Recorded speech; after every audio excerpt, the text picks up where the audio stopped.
చదివి అక్కడ వచ్చినా కాబట్టి నువ్వు అది చెప్పకపోయి ఉండాల్సింది. అది నాకు కంప్లీట్లీ నచ్చలే. అండ్ మూడో పాయింట్ వచ్చేసి, నేను గేమ్ అంతా అయిపోయాక ఆడొచ్చి కూర్చున్న కాడికి మన ప్రేరణ వచ్చి అక్కడ నేలపైన ఒక 6-7 బాళ్ళు ఉండే అక్కడ ఉండే, వాటిని అన్నిటిని ఆ బుట్ట అటవతలు వేసినప్పుడు నువ్వు వచ్చి ఇదే కదా సంచాలక్ బయాస్ కానీ ఏదో చెప్పినావు. సో అది నాకు కంప్లీట్ నచ్చలేదు. ఎందుకంటే ఆడికెళ్ళి మీకు పెద్ద బుట్ట వచ్చింది. ఆ పెద్ద బుట్ట వచ్చినప్పుడు పెద్ద బుట్ట ఆడ పెట్టినాక మీరు గేమ్ పాజ్లు ఉన్నప్పుడు గుడ్లు ముట్టద్దు, గుడ్లను జరపద్దు అన్నప్పుడు మీరు కూడా జరపద్దు.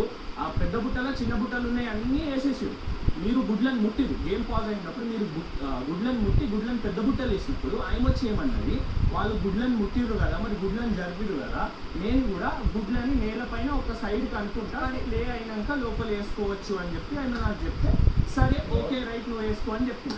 5-6 గుడ్లు వేయగానే నువ్వు లొల్లికి వచ్చినావు. వాడికి వెళ్ళి ఇది కాదు నవ్వి ఇది అని చెప్పి రాగానే నేనేం చెప్పినా, ఓకే రైట్ సంచాలకుగా నువ్వు తప్పు చేస్తున్నావు, బయాస్ ఇదే కదా సంచాలక్ అంటే, మరి బయాస్ ఏమో అన్నా. అంటే సరే అని చెప్పి నేను బయాస్కి ప్రూఫ్ ఇది అన్నా. ఓకే బయాస్కి ప్రూఫ్ ఇది అని అన్నావు, కంప్లీట్ ప్రూఫ్. ఆడ మీకే తెలిసిపోతాను, మీరు కూడా పాజ్ ఉన్నప్పుడు గుడ్లు ముట్టిరు, వాళ్ళు కూడా పాజ్ ఉన్నప్పుడు చెల్లు అన్నట్టు నేను అనుకోని చేసిన.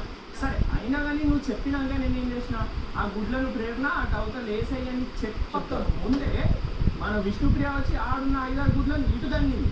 సో మీరు ఒకరు రూల్ బ్రేక్ చేస్తున్నారు అని చెప్పేటప్పుడు మీరేం చేస్తున్నారు, మీరు కూడా మీ క్లైంట్ కూడా రూల్ బ్రేక్ చేస్తున్నప్పుడు నువ్వు అట్లీస్ట్ చెప్పాలి కదా, అది చెయ్యకు విష్ణుప్రియ, నేను ఇక్కడ మాట్లాడుతున్నా కదా సాల్వ్ చేస్తానని చెప్పాల్సింది. మీరెందుకు రూల్ బ్లాక్ చేస్తారు, సారీ రూల్ మీరెందుకు ఇరగొడతారు, బ్రేక్ చేస్తారు.